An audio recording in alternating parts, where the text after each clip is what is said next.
भूख लग रही है यार। Hi viewers, this is me Ribaha Imran and you're watching Hari Mohan ji channel और आज इत्तेफाक से जो है मैं होस्टिंग कर रही हूँ क्योंकि लगता है कि कल व्यूअर्स को होस्टिंग बहुत पसंद है। फिर मैंने सर से रिक्वेस्ट की कि सर जी मुझे होस्टिंग करने थे और सर ने मेरी रिक्वेस्ट को एक्सेप्ट किया क्योंकि हम उनके स्टूडेंट हैं और हमें सीख रहे हैं हम उनसे, तो बहुत कुछ सीखने का मौका मिलता है। तो सर बहुत शुक्रिया सबसे पहले आपका मैं अदा करूंगी कि आपने मुझे मौका दिया होस्टिंग करने का। और हमारे आज हमें पाकिस्तान से ज्वाइन किया है निम्रा जी ने, मुजफ्फर भाई ने, और इंडिया से हमें ज्वाइन किया है डॉक्टर अभिषेक सर ने और हरी मोहन जी ने। आप सबके वक्त का बहुत शुक्रिया कि आपने हमारे व्यूअर्स के लिए टाइम निकाला। और मैं टॉपिक बताऊंगी सबसे पहले, फिर उसके बाद वन बाय वन। सबसे पहले आगाज हम निम्रा से करेंगे क्योंकि निम्रा ने हमें सबसे पहले ज्वाइन किया है और ये खबर भी उनसे ही लिंक करती है। वो इसलिए कि सबसे पहले पाकिस्तान में इसे रिपोर्ट करने वाली निम्रा है और वो खबर बेसिकली कुछ यूं है। और ऐसा पहले नहीं हुआ, बहुत बार पहले भी हो चुका है और पाकिस्तानी मीडिया में हम इस खबर को ब्लैकआउट करके देखते हैं, मतलब पाकिस्तानी मीडिया पे हम इस खबर को देखते ही नहीं है।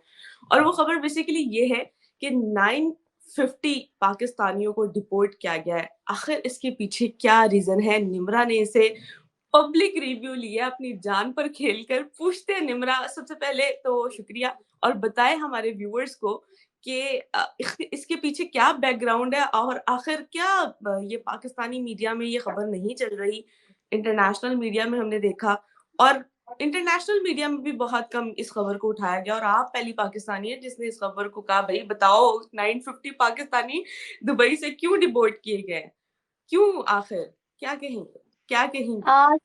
सबसे पहले तो thank you so much for inviting me और अस्सलाम वालेकुम, नमस्ते मेरे तमाम व्यूवर्स को, तमाम देखने वालों को। और आज हम बात करने वाले हैं कि यूएई ने 950 पाकिस्तानियों को डिपोर्ट किया है। साथ ही साथ ये भी बोला है कि वो पाकिस्तानी लेबर नहीं चाहते हैं।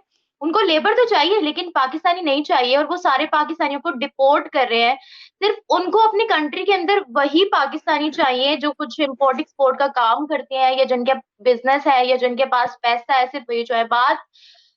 इसके पीछे का बैकग्राउंड बेसिकली ये है कि हमें जहाँ भी जाना होता है वहाँ अपने रूल्स एंड रेगुलेशंस बनाने होते हैं। अगली कंट्री के रूल्स एंड रेगुलेशंस हमारे लिए कुछ मैटर नहीं करते हैं। ये मैं नहीं कह रही हूँ, ये यूएई खुद कहता है। अभी रिसेंटली अगर आप लोगों ने वीडियो देखी हो दुबई पुलिस की, तो उन्होंने क्लियरली वार्न किया था पाकिस्तानियों को कि सबसे ज्यादा तुम लोग के हरासमेंट की केसेस, सबसे ज्यादा एक्सीडेंट्स भी तुम लोगों के, सबसे ज्यादा ड्रग सेलिंग भी तुम लोग ही करते हो, सबसे ज्यादा क्राइम्स भी तुम लोग ही करते हो। तो तुम लोग का खून बहुत गर्म है, इसको जरा थोड़ा ठंडा कर लो। एग्जैक्ट ये उन्होंने बोला था, हमारे पाकिस्तानियों को ही बोला था। क्यों? क्योंकि हम लोग की क्राइम्स की रेशो वहां बहुत ज्यादा है। अभी अगर आपने आज से तकरीबन 2 ढाई महीने पहले की बात है कि ग्रीस में हम लोगों ने ग्रीस के 3 शहरों को जला दिया था वहां पर। क्यों? क्योंकि हमारे मुताबिक वहां पर रूल्स एंड रेगुलेशंस नहीं रखी जा रही थी। मतलब इस तरह का माइंडसेट अगर हम लेकर बाहर के ममालिक में जाएंगे। फिर दूसरी बात ये कि हमारा हर पाकिस्तानी रात को जब सोते हैं तो एक ही ख्वाब देखते हैं हम लोग के, भाई हम लोग का अमेरिका का वीजा किसी तरह से लग जाए, हम लोग का लंदन का वीजा किसी तरह से लग जाए, दुबई का लग जाए और हम पाकिस्तान से जो है वो एग्जिट मार लें और वहां जाकर जो है वो हम अपने जो शानदार कारनामे हम यहाँ पर सरंजाम देते हैं वो वहां पर भी जाकर हम लोग अपना कुछ झंडा गाड़े। अब बात यूं है कि हम करते हैं बाहर के ममालिक की बात। अगर मैं डेली बेसिस पे बाहर निकलती हूँ और यही माइंडसेट मुझे यहाँ पर भी नजर आता है। आप हमारे मुताबिक टॉपिक सिलेक्ट करो, हमें आपकी ड्रेसिंग सेंस पसंद नहीं है, हमें तुम्हारा यहाँ खड़े होना पसंद नहीं है। भाई who the hell are you कि तुम क्यों बता रहे हो, मैं क्यों तुम्हारी ही मुताबिक चले? भाई पूरी दुनिया तुम्हारे मुताबिक क्यों चले? लाइक ये सुपीरियोरिटी जो इनके माइंडसेट में घुसी पड़ी है, आई कांट अंडरस्टैंड। मुझे मतलब समझ नहीं आती है कि इतना सुपीरियोरिटी कॉम्प्लेक्स इनमें आता कैसे, कहाँ से आता है, कहाँ से सीखते हैं ये। फिर कुछ इन एरियाज में चले जाओ जहां पर मेल्स ही मेल ज्यादा होते हैं, वहां रिकॉर्डिंग हम नहीं कर पाते हैं, वहां छेड़खानी होती है। अब जब आगे से एक्शन लेते तो वो बोलते हैं कि भाई यहाँ तो ये मर्दों का इलाका है तो यहाँ औरत क्यों आती है? अब अगर आई है औरत तो फिर ये सारा बिहेवियर तो बर्दाश्त करे। मतलब यार क्या कायदे आजम ने ये वतन सिर्फ मर्दों के लिए बनाया था यार? मतलब क्या क्या मतलब है? क्या हमारा पाकिस्तान नहीं है? हम क्या उन इलाकों में नहीं जाएंगे जहाँ मेल रेशियो ज्यादा है, या जहाँ पर मर्द जो है वो काम कर रहे हैं, क्या औरत वहाँ पर नहीं जाएगी? और अगर जाती है तो ये औरत का कसूर है कि अगर वहाँ पर उससे कोई छेड़खानी होती है तो वो डिज़र्व करती है, क्यों? क्योंकि वो मर्दों के बीच में रहकर काम कर रही है। जब इस तरह की सोच होगी, इनको जहाँ जाना है ना, इनको सिर्फ़ अपनी हर चीज़ फैलानी है, इनको सिर्फ़ अपने रूल्स एंड रेगुलेशंस वहाँ पर चाहिए, अपने मुताबिक इनको सब चाहिए, इन्होंने कुछ फ़ॉलो नहीं करना वहाँ जाकर। मतलब ये माइंडसेट जहाँ पर भी जाएगा तो फिर वापस डिपोर्ट ही होगा। इनको 6-6 साल की बच्चियों के साथ वहाँ रेप भी करना है। सॉरी टू से, लेकिन मैं बहुत ओपन होके बोल रही हूँ, यूके में ऐसे बहुत से केसेस सामने आए जहाँ पर इन्होंने 7-7 साल की, 12-12 साल की लड़कियों के साथ इन्होंने रेप किया है, हैरेसमेंट की है, उनकी न्यूड्स बनाई है, फिर उनको इमोशनली उनको जो है वो टारगेट किया है। उसके बाद जब ये केसेस उन्होंने रिपोर्ट किया तो वापस इनको भेज दिया है। मतलब ये माइंडसेट है इन लोगों का, तो कोई भी कंट्री नहीं बर्दाश्त कर सकती। सबसे बड़ी बात ये है, हम लोग पढ़े-लिखे जाहिल हैं, बहुत पढ़े-लिखे जाहिल हैं। पहली बात तो ये है कि यहाँ पर वैसे भी तालीम जैसी है वो पूरी दुनिया को ही पता है तालीम के नाम पर यहाँ पर क्या हो रहा है। तो ये सारी वजूहात हैं कि तमाम ममालिक में हमारे लिए गेट आउट पाकिस्तानीज़ के ट्रेंड लग रहे हैं। हमें तो हमारी मुस्लिम कंट्रीज़ एक्सेप्ट नहीं कर रही भई, मुस्लिम कंट्रीज़ एक्सेप्ट नहीं कर रही। हम लोग हमेशा से इतने सालों से सुनते हैं मुस्लिम उम्मा है, तो मुस्लिम कंट्रीज़ हैं, तो ओआईसी है, तो ये है, तो वो है। वो कंट्रीज़ हमें एक्सेप्ट नहीं कर रही, वो कहते हैं निकलो भई, बोरिया बिस्तरा बाँधो और निकलो यहाँ से, हम लोग नहीं तुम लोगों को रख सकते, तुम लोग यहाँ पर आकर क्राइम्स करते हो। तुम लोग यहाँ पर आकर जो है वो हमारी लड़कियों के साथ छेड़छाड़ करते हो, हमारे रूल्स एंड रेगुलेशंस को ब्रेक करते हो। फिर हम कहते हैं अरब अय्याश हैं, फिर हम कहते हैं कि मुसलमानों में इत्तेहाद नहीं है, ये नहीं है, वो नहीं। जब तुम लोग इस तरह के काम करोगे तो कौन एक्सेप्ट करेगा तुम लोग को? सऊदीया, आपको पता है रिसेंटली आज से तकरीबन 7-8 माह पहले की बात है, सऊदीया ने तो ये तक कह दिया था कि हज के लिए हम पाकिस्तानियों को बुलाएँगे ही नहीं। और मुझे आते तो ऐसा यहाँ लग पे हज और उम्रा। जी, जी, और मुझे आते ऐसा हैं यहाँ लगता पर है कि हज उम्रा कर। आने वाले टाइम में ये हाँ, होने वाला है। जो अभी इस तरह एग्ज़ैक्टली, 950 पाकिस्तानियों को डिपोर्ट किया गया है, तो आने वाले टाइम में भी एग्ज़ैक्टली। यही हो। तो हम वहाँ पर जाकर क्या करते हैं, भीख माँगते हैं। ये बात तो दूसरी बात आपने ये बात की कि या पाकिस्तानी जो सोसाइटी है वो मर्दों की डोमिनेंसी यहाँ पर चलती है, बहुत औरतों ज़्यादा, को बहुत दबाया ज़्यादा। जाता है, बहुत ज़्यादा। और मैं उसकी एक ज़िंदा मिसाल हूँ, जब मैं बाहर आप तो अब कर रही हैं बाहर वर्किंग, आपको बहुत या कुछ मैं एग्ज़ैक्टली। जानती हूँ, फेस करना पड़ता होगा। जब मैं जाती थी तो मुझे भी बहुत कुछ फेस करना पड़ता था और मेरे साथ जो हुआ वो भी सब जानते हैं। अब हम दूसरा मुज़फ़्फ़र भाई की जानिब आएँगे। अभिषेक सर, हम आपसे माज़रत चाहते हैं, पहले हम मुज़फ़्फ़र भाई की राय लेंगे, ठीक है? मुज़फ़्फ़र जी, आपका बहुत शुक्रिया। क्या कहेंगे इस खबर को देखते हुए? और आई एम सो सॉरी आपको अगर बुरा लगा है कि पाकिस्तानी माइंडसेट की यानी कि मर्दों के हवाले से बात की है। आप भी पाकिस्तानी माइंडसेट के मतलब पाकिस्तान में हैं, माइंडसेट थोड़ा डिफरेंट है, लेकिन है तो आप भी मर्द ही। क्या कहेंगे इस खबर को देखते हुए? बिल्कुल, जब निम्रा बात कर रही थी तो मेरे ज़हन में आप वाली ही वो सारी जो चीज़ें चल रही थी और मैं इसकी मिसाल देना वाला था कि आपने खुद ही बात कर दी, कि उसकी एक ज़िंदा मिसाल आप भी बैठी हैं कि जो अब इस वक़्त घर से बाहर निकल नहीं सकती या घर से बाहर जाकर अब वीडियो बनाना आपके लिए मुश्किल है और वही जो चीज़ें हैं मैंने आपको पर्सनली भी बताया था कि मुझसे भी डिस्कस करते हैं लोग यहाँ पाकिस्तान के अंदर के ये देखें जी, ये जो एक लड़की है लाहौर के अंदर है और वो इस तरह के काम करती है, ये है वो। तो जो इतनी दूर मुझसे डिस्कस कर सकते हैं, जो आप जब बाहर निकलेंगी तो आपको वो कैसे और क्या-क्या चीज़ें फेस करनी पड़ती होगी। ज़ाहिर-सी बात है ये एक माइंडसेट है जो पाकिस्तान के अंदर है और इसकी मिसाल जैसे निब्रा ने बात की या आपने बात की 2006 में मैं उम्रा करने गया था जो सऊदी में, तो उस वक़्त भी यही सूरत-ए-हाल थी। आप देखें कि हमें भीख माँगने की आदत ये 2024 या 23 में नहीं पड़ी, ये हम शुरू से ही हमारे माइंडसेट में है कि हमने माँगना है, भीख माँगनी है। उस वक़्त भी मक्का में और मदीना में हालाँकि वहाँ पर सख्त पाबंदी थी उस वक़्त, कि आप भीख नहीं माँग सकते। लेकिन पाकिस्तानी उस वक़्त भी अपने काम से बाज़ नहीं आते थे और वहाँ पर वो माँगना वो शुरू कर देते थे। पुलिस उनके पीछे भागती थी, फिर वो गली में छुप जाते थे, फिर जब पुलिस साइड पे होती थी, फिर दोबारा आकर वो माँगना शुरू कर देते थे। तो ये सारी चीज़ें हैं। आपने जैसे बताया कि तकरीबन 12 से 14,000 जो पाकिस्तानी हैं, उनको वहाँ से निकाला गया है, सऊदी अरब से निकाला गया है। ये तो 950 यूएई से निकले, इससे पहले सऊदी अरब से तकरीबन 12-14,000 पाकिस्तानियों को निकाला गया है कि जो इस तरह की कार्रवाइयों में मुलव्वस थे। अभी रिसेंटली मैं देख रहा था एक न्यूज़ तकरीबन 10 से 15 दिन पहले, मुल्तान एयरपोर्ट, ये ज़्यादातर जो ये रैकेट है माँगने वाला, भीख माँगने वाला, ये जनूबी पंजाब के लोग होते हैं।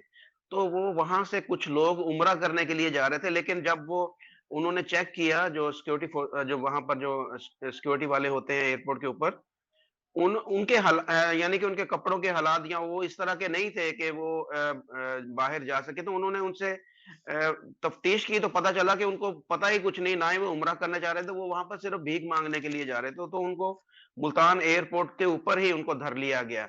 इस तरह के जब आप यहाँ से लोग जाते हैं, उनको मांगने के लिए वहां पर भेजा जाता है, तो उससे मुल्क की बदनामी तो होती है। मुल्क पहले कौन सा हमारे इतने वहां पर कहते हैं ना कि वो फुल लगे हुए ने सानू, तो ये सारी चीजें पहले ही ऐसे ही हैं, ऊपर से ये इस तरह के काम होते हैं। आपको एक और मैं खबर बताऊं कि मेरी भांजी जो है वो कतर में रहती है, तो एक गैस कंपनी है वहां पर, और एक पूरी की पूरी कम्युनिटी, यानी एक पूरा का पूरा शहर वहां पर आबाद है जो उस कंपनी के अंदर एम्प्लॉइज हैं। तो वहां पर एक पाकिस्तानी ने इसी तरह की हरकत की।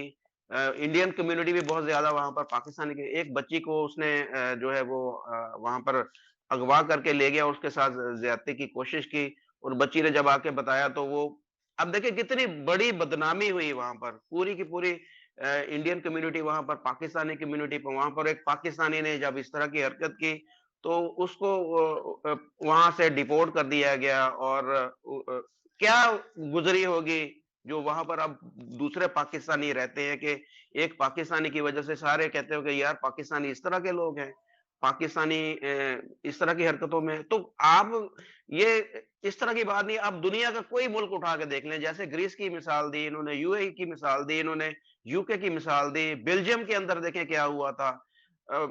कोई मुल्क उठा के देख लें, आपको वहां पर कोई भी गैर इखलाकी या वहां के जो रूल्स एंड रेगुलेशन की वायलेशन अगर होगी, तो सिर्फ और सिर्फ उसके पीछे जब भी पकड़ा जाएगा तो वो पाकिस्तानी पकड़ा जाएगा। ये पता नहीं क्या इनका माइंडसेट है। मैं आज तक ये समझने से कासिर हूं कि इन लोगों के दिमाग में भरा क्या होता है, ये क्यों इस तरह की हरकतें करते हैं, क्या इनकी ट्रेनिंग होती है, इनको घर से क्या पढ़ाया बताया जाता है, इनको स्कूल के अंदर क्या बताया जाता है, ये सॉरी मैं मुजफ्फर समझ। भाई, मैं आपको इंटरप्ट कर रही हूँ, सॉरी, मगर हम बात कर रहे हैं फॉरेन कंट्रीज की, हम बाहर के ममालिक की बात कर रहे हैं, पाकिस्तान की बात कर रहे हैं। आपको शायद पता होगा, हम्म, लाहौर में एक जगह है बरकत मार्केट, रिबाहा, और आप तो हम्म, जानते होंगे। वहां पे मैं हम्म, तो बहुत कम जाती हूँ, लेकिन रिसेंटली मेरा वहां पर मैं गई थी, तो वहां पर एक ना बहुत बूढ़ी सी ना अम्मा थी, वो व्हील चेयर पर बैठी हुई थी। उन्होंने ना मुझे बुलाया, मैं चली गई। उन्होंने मुझे बोला, मतलब काफी ज्यादा वो रो रही थी। उन्होंने मुझे बोला कि ना मेरी मदर की डेथ हो गई है, और मेरी ना बेटी का ऑपरेशन है, तो मेरे पास पैसे नहीं है, मुझे तकरीबन चाहिए 30 से 35 हजार। अब वो इतना रो रही थी, इतना रो रही थी, मैंने उनको पैसे दे दिए। व्हील चेयर पे थी वो, कहती है देखो मेरी टांग टूटी हुई है, तो मैं चल भी नहीं सकती, मैं अपाहिज हूँ, मैं माजूर हूँ, और मेरा कोई कमाने वाला नहीं है, मैंने पैसे दे दिए। तो आप लिटरली 2 से 3 दिन बाद मैं, मुजम्मिल और अनम बरकत मार्केट में ना पीछे के रास्ते से ना एंटर हो रहे थे, और लिटरली वही औरत मेरे पाँव के नीचे से जमीन निकल गई। वो बिल्कुल अच्छे तरीके से चल भी रही थी, और वो किसी गाड़ी से उतरी थी। और लिटरली मैं कहूँ, मैं तो लूटी गई भाई, मैं तो लूटी गई। नेक्स्ट टाइम तो मैं किसी पर यकीन ना करूं। 30 से 35 हजार, मैं लिटरली शॉक थी कि यार ये भी हो सकता है। वो व्हील चेयर पे थी, और लिटरली वो इतना मेरे सामने रोड थी, मुझे लगा कि वाकई ये बहुत ज्यादा डिजर्विंग है, तो मैंने उनको दे दिए। लेकिन फिर मुझे बाद में पता लगा कि यार बिल्कुल सही तरीके, ये बिल्कुल सही न्यूज है, जो हमें डिफरेंट ममालिक से रिपोर्ट किया जाता है, वो डिजर्व इट। हम ये डिजर्व करते हैं, क्योंकि अभी देखे ना, ये लाइव मिसाल है, मुझे लूट लिया भाई। तो आपको और कोई डिजर्विंग नजर नहीं आया? यहाँ पर रिबाहा भी डिजर्विंग है, मैं भी डिजर्विंग हूँ, मेरा 84,000 बिजली का बिल आया है। रिबाहा के इस हिसाब से तो और मैं भी सबसे खबर। ज्यादा डिजर्विंग हूँ भाई। जी भाई अभिषेक भाई, आप कुछ 34,000 का भीख कौन देता है यार? हाँ भाई, निम्रा जी को यहाँ बुलाओ यार। हम लोग तो 10-20 दे करके यूं मुझे ताव देते हैं, 34,000 की भीख। अच्छा आएगा कि मानना नहीं है भाई। निम्रा उसके जी बाद मेरा किसी जीपे अच्छा मान रहे हैं, हम निम्रा जी मान आपके रहे हैं, आपकी मान रहे स्क्रीन हैं। को। असलियत मान में रहे आप हैं, मान रहे हैं। अनम का इसके बाद ऐसा आईफोन कोई होगा कि स्नैच किसी पे करके ले एतबार गया करने था। को दिल नहीं करेगा। इसके बाद ऐसा होगा, किसी कोई गरीब जेन्युइन भी होगा तो उस पे एतबार करने को दिल नहीं करेगा, ऐसा एग्जैक्टली भी होगा। एग्जैक्टली। उसके बाद तो मेरे पास जो भी, मेरे को भाई मेरे हाथ जुड़े हुए हैं, मैं खुद बहुत कंगाल हूँ। मेरे पास 1 इसके रुपया भी बाद नहीं मैं है, खुद मेरा अपना बैंक पैर चेक तोड़ कर के लो, जा रहा हूँ व्हील कुछ चेयर पे। मिला तो सारा तुम्हारा। मैंने कैश रखना ही छोड़ दिया है, मैंने कैश रखना ही मैं छोड़ तो दिया है। अपना पैर तोड़ के व्हील चेयर पे जा रहा हूँ निम्रा जी जैसे लोगों को ढूंढने। यार अब वो भी ये एक दिन वो पाकिस्तान में हमें टैक्सी मिलेंगे माफ ड्राइवर कर आपको। दीजिए, उनसे हमको बड़ी माफ कर दीजिए। या अच्छा अल्लाह, सर कोमल आप काफरीन को दे दे कुछ। सर मेरी बात सुने, अब जो मैं सवाल करने लगी हूँ आपसे, आप सोच में पड़ जाइए, उसके बाद जो आपने पहला सेंटेंस कहा है ना, उसके बाद आप वो वापस ले लेंगे। बेटा अब बताएं मुजफ्फर मुझे। भाई खत्म तो कर ले, निम्रा जी ने बीच में जी, अड़ंगी मारी। जी बिल्कुल खत्म ठीक है, करने मेरा दो, खत्म हो गया। वो कह रहे हैं खत्म अल्लाह हो से गया, डरो। खत्म हो गया मेरा, सर कह रहे हैं। अच्छा अच्छा अच्छा, अच्छा। मुज़फ़्फ़र भाई ने कहा कि पाकिस्तानियों के साथ जो है वो बाहर बड़ा कुछ हो जाता है, ये होता है, लोग हमारे खिलाफ हैं, पाकिस्तानियों के खिलाफ है, कोई क्राइम हो तो पाकिस्तानी मतलब अगर इन्वेस्टिगेशन की निकलता जाए है। तो पाकिस्तानी निकलता है। अब बताएं, अगर पाकिस्तान में हम ये रिव्यू लेने जाएं तो वो ये कहेंगे यहूदी साजिश है ये। सर आप क्या राका कहेंगे? एजेंट है। रॉक एजेंट है या यहूदी साजिश है? एग्जैक्टली, काफिर की साजिश, काफिर की साजिश। भाई ये सारे इंडियंस होते हैं, लेकिन ये इल्जाम लगाते हैं पाकिस्तानियों पे। लिटरली यही पहला रिएक्शन आता है, पहला रिएक्शन ये है, काफिर की साजिश, इंडिया की साजिश, मोदी की साजिश। हम तो बहुत अजीम है, हम ऐसा जो कुछ नहीं कर मोदी का सकते, हम यार ऐसा है, सोच ये भी नहीं ये सकते, हम तो जाते हैं मेहनत करने। जो यहाँ पर यहाँ ये कहते हैं ना, जो मोदी का यार है वो गद्दार है, ये बातें तो चलती हैं भाई यहाँ पर। सर बताएं क्या कहते हैं, हाँ, की साजिश, काफिर की एग्जैक्टली साजिश, किसकी फिर ये साजिश? अच्छा, समझ नहीं आ एक रहा। सेंटेंस मुझे रोज सुनने को मिलता है। अच्छा, कभी भी कोई प्रोग्राम करो ना कि पाकिस्तानी को डिपोर्ट किया जा रहा है, तुम तो रॉ की एजेंट नहीं हो, तुम तो इंडिया के एजेंट नहीं हो, तुम पाकिस्तान को बदनाम क्यों कर रही हो, तुम इतना एंटी क्यों बोल रही हो, हम तो हुँ। ऐसे है ही नहीं। अच्छा, उनको रिपोर्ट भी दिखा दो, कहीं गूगल झूठा है। कहेंगे गूगल, गूगल भी दिखा हुआ है, कहेंगे गूगल को भी कंट्रोल किया हुआ है, कहेंगे गूगल भी बायस्ड है। फिर जब पूछा जाता है हुँ। अच्छा आप कहाँ से रिसर्च करते हो, आप कहाँ से सारी खबरें पढ़ते हो, तो वो कहते हैं नहीं बस हमें पता है, हमें सब पता है। मतलब यार तुम्हें कोई स्पेशल मुआवजा मिला है, मतलब तुम्हें कोई स्पेशल, तुम्हारे पास कुछ सुपर पावर्स है जो तुम्हें मेरे पूरी दुनिया का इल्म है, और गूगल भी झूठ है। डॉक्टर साहब बताइएगा, आप अपनी कीमती राय से हमें आगाह कीजिए, आपको किसकी साजिश लगती है? वैसे तो रॉ की साजिश ही है, हर इंसान सबसे पहले तो रॉ के पीछे आता है सब कुछ। रॉ की साजिश है, इसमें तो कोई शक नहीं। रॉ की साजिश है। पहले तो मैं अपना धंधा बदलने जा रहा हूँ, ये तंगड़ी तोड़ के मैं व्हीलचेयर पे जा रहा हूँ, 35,000 एक दिन में मैं कैलकुलेट कर रहा था। साजिश का मतलब क्या होता है समझ लीजिए, एज अ लॉयर मैं आपको समझाऊं। व्हाट इज साजिश? कॉन्स्पिरेसी, जो है उसको ऐसा प्रिटेंड कराना कि वो नहीं है, ठीक है ना। कुछ ऐसी चीजें करना जो कि नेचुरल नहीं है, आप उसको जानते थे कि ये होगा, और उसके होने के बाद आपने क्या किया मुझे पता नहीं है, यही है साजिश। कॉन्स्पिरेसी का मतलब है कि कोई चीज, एक होता है नेचुरल कोर्स ऑफ इवेंट, कि मैं गाड़ी चला रहा हूं, अचानक से मेरी गाड़ी का ब्रेक फेल हुआ, मेरे मुंह के दांत टूट गए, ये हो गया नेचुरल इवेंट। दूसरा ये हुआ कि आपको पता है कि मिश्रा इस रास्ते से गाड़ी जा रहा है, पीछे से ठोक दो या ब्रेक फेल करा दो मिश्रा की गाड़ी का, जानबूझ के आपने करवा दिया, ये है साजिश, ठीक। तो कोई चीज जिसका रिजल्ट आपको पता हो और आप डिनाई करो कि हमने नहीं किया, वो है साजिश। पाकिस्तान खुद एक साजिश का नतीजा है। कह रहे हैं कि इंडियन इंडिपेंडेंस एक्ट से निकला हुआ समाज कहता है हम इंडियन नहीं है, ये साजिश है। इंडियन इंडिपेंडेंस एक्ट से भारत से अलग हुआ, यानी कि विभाजन हुआ, पार्टीशन हुआ, डिवीजन हुआ देश कहता है मैं इंडियन नहीं हूं, यह साजिश है। भारत से इंडिपेंडेंट इंडिया हुआ, आप उससे अलग हुए, आप कहते हो कि हमें अपने जश्न आजादी मनानी है। आप गुलाम कब तक की आजादी मिल गई आपको? दुनिया में हर जगह जहां आप जाते हो, जहां भी आप जाते हो, वहां की कल्चर और सभ्यता से आपको नफरत है।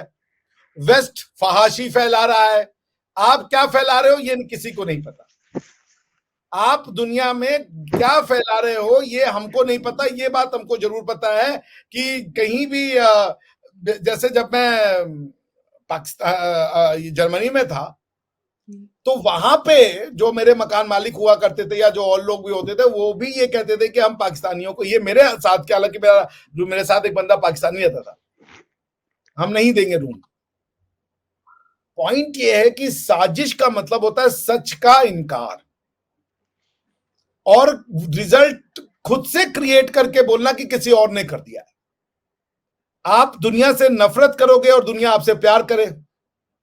यहूदी को सुबह शाम 4 बार पानी पी करके और वजू करके गाली दे और यहूदी आपसे प्यार करे।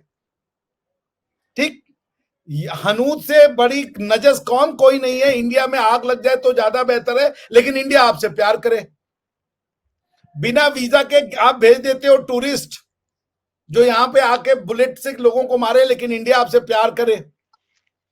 आप किसी को प्यार ना करो, लोग आपसे प्यार करें। ये प्यार की जो आपने हवा बहाई है, ये किसी के समझ ही नहीं आ रहा भाई। फ्रांस में जा रहे हो तो वहां पे जी, ये भी प्यार करने का एक तरीका है सर। हाँ, ये तो बड़ा प्यारा तरीका है। इसी को कहते हैं कातिलाना प्यार। प्यार प्यार में खा जाओ कल बंदे को, खत्म, हड्डियां पता नहीं कहाँ पड़ी हो।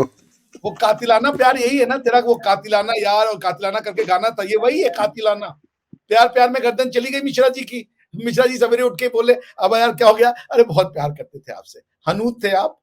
आप समझ रहे हैं? सो हनूद लॉस्ट क्या कहते हैं उसको, फेस, सर तन से जुदा। हाँ, अब वो तो यहाँ सर तन से जुदा नहीं हो रहा है, यहाँ सर मन से जुदा है। आप समझ ही नहीं रहे हैं। सर तन से जुदा हो तब भी ठीक है, यहाँ सर मन से जुदा है। आप समझ रहे हैं? तो anyways coming to the part, तो पाकिस्तानी को समझना एक पाकिस्तानी भी नहीं समझ पा रहा है, जैसे निम्रा जी नहीं समझ पाई।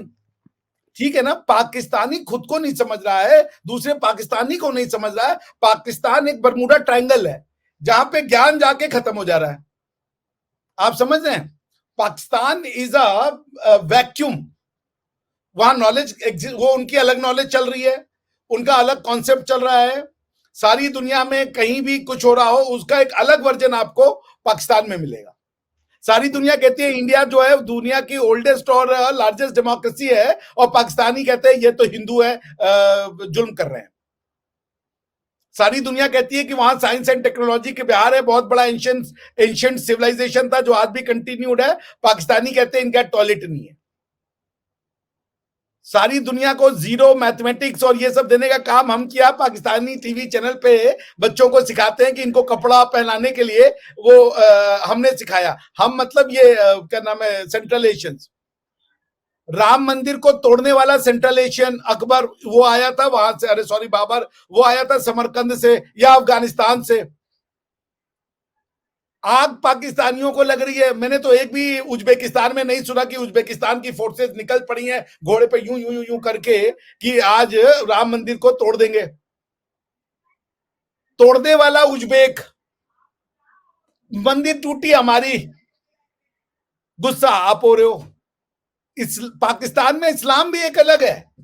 पाकिस्तान, सारी दुनिया में हिंदुओं से नफरत करने वाला इस्लाम सिर्फ पाकिस्तान और बांग्लादेश में पाया जाता है। बाकी दुनिया में ऐसा नहीं है। सेंट्रल एशिया में बड़ा प्यार करते हैं, मुझे पता है। जैसे जिस चीज के लिए रिवाहा जी को इनके पीछे पड़ गए थे, सेंट्रल एशिया में ओपन होता है वो चीज, कोई दिक्कत नहीं है। मैंने कम से कम 4 लड़कियों के साथ वहां पे जाकर के आराम से पार्टी की है, वो भी टकीला लगा के, हालांकि मैं टीटो टेलर हूं। उन्होंने कभी नहीं कहा कि ये तो साला ये नजस है, हनूद है, इसकी गर्दन तोड़ो। ये हिंदू नफरत यूनिक है इंडिया, ये इस्लामी पाकिस्तानी इस्लाम का। और वो हिंदू नफरत जो है वो खुद की नफरत है। ये क्यों करते हैं? मैंने आज तक किसी तुर्क को नहीं देखा, किसी उज्बेक को नहीं देखा, अफगानी को नहीं देखा जो ये कह रहा हो मेरे पूर्वज थे ये बड़े गंदे लोग थे, जो अपनी संस्कृति मिटाने के लिए खुद जुट रहा हो। ऐसा समाज आज तक मैंने नहीं देखा। अब तो देख लिया ना आपने? नहीं, अभी कहां देखा, अभी तो बहुत देखना बाकी है। अभी तो आंखों में जान है मेरे। जब तक सर तन से जुदा और बाकी सब मन से जुदा नहीं हो जाएगा, देखते ही रहेंगे। आप समझ रहे? सलामत रखे, ऊपर वाला आपको सलामत रखे, आप देखते रहे और सलामत रखे। सही बोलिए आप, ऊपर वाला साला मत रखे, ये है जो सही ग्रीटिंग है। आपके मन की तो बात यही है ना कि जल्दी से मिश्रा में से मी गायब हो जाए, शराब बच जाए खाली। नहीं सर, मन की तो बात यही है पाकिस्तान में। सो खैर anyways I will sum up, jokes apart. पढ़िए लिखिए और सोचिए।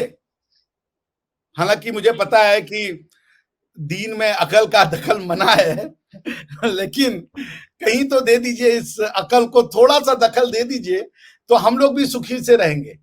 आपको सुख मिला, मैं बता रहा हूं दुनिया में सुख आ जाएगा यदि पाकिस्तानी सुखी हो जाए। तो आप कहीं अकल का दखल कर दीजिए, हमारी बस इतनी सी रिक्वेस्ट है।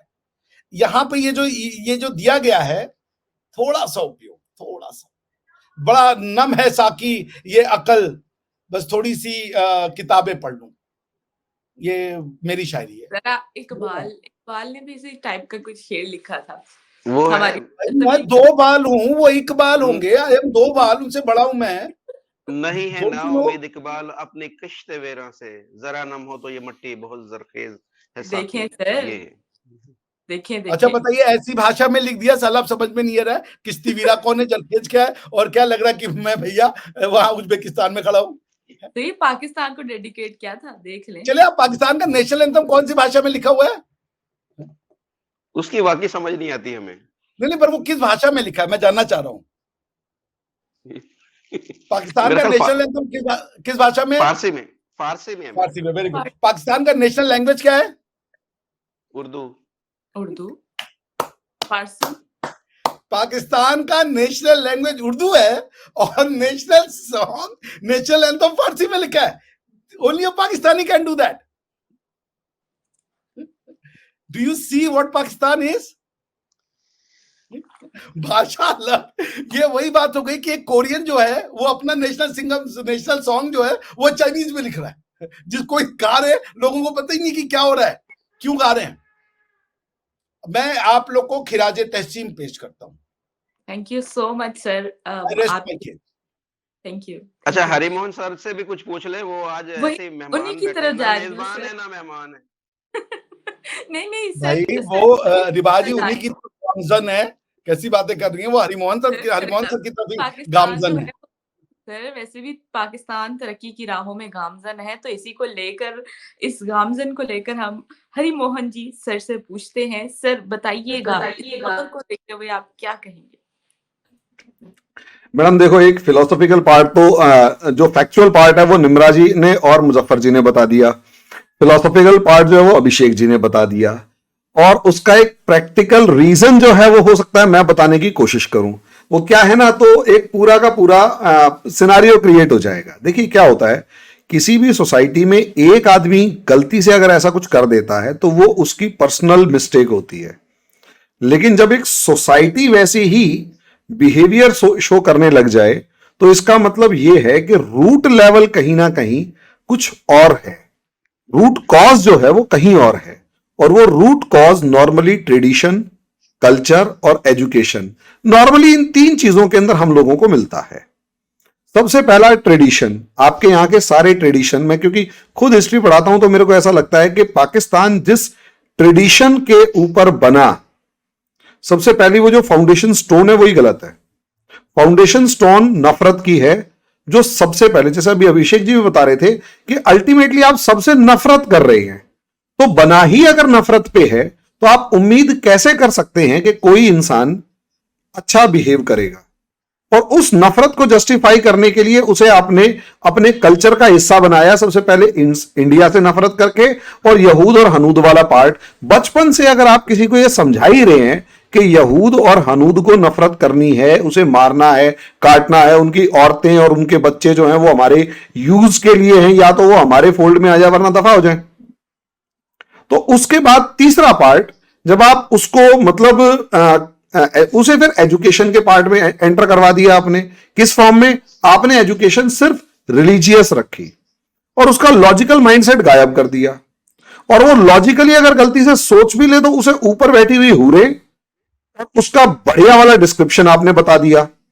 और उसके बाद जब बंदा कंपेयर करने, अब सोशल मीडिया आ गया, सोशल मीडिया में आप कंपेयर कर रहे हैं कि यार यहूद भी तरक्की कर रहा है, हनूद भी तरक्की कर रहा है, ये भी वो भी सभी तरक्की कर रहे हैं, हम पीछे क्यों रह गए? तो वहां आपने एक बेसिक नेचर डेवलप किया डिनायल का, कि नहीं हम तो ऐसे हैं ही नहीं। जैसे अभी निम्रा जी बता रहे थे कि वो मानने को तैयार नहीं है कि वो अच्छे है, दूसरा कोई अच्छा हो सकता है। वो मानने को तैयार नहीं है कि दूसरा कोई सही कर सकता है। जो हम है हमें ही पता है, सब कुछ हमारे पास है, और अगर गलती से लॉजिकली फंस जाए या कहीं पर कुछ हो जाए तो वो जस्टिफिकेशन दे रहे होते हैं। जस्टिफिकेशन क्या कि ये मैंने इसलिए किया क्योंकि ऐसे ऐसे होता है, और वो जस्टिफिकेशन किसी लेवल का लिए लेकिन मानेंगे नहीं। ये आपके बेसिक नेचर के अंदर आप लोगों को दिखाई दे जाएगा। और लास्ट में जो सबसे ज्यादा इंपॉर्टेंट है, उसको पैटर्नाइज करने के लिए, पैटर्नाइज मतलब उसको प्रोटेक्ट करने के लिए एक ऊपर पूरे का पूरा जिसे कहते हैं ना आपका एलीट क्लास वो बैठा हुआ है। वो सिर्फ बेवकूफ बना रहा है आम जनता को, और उसे ऐसी बना रखा है कि अगर टेररिस्ट चाहिए तो या अल्लाह का नाम दे के सारे पूरा खड़ा हो जाएगा।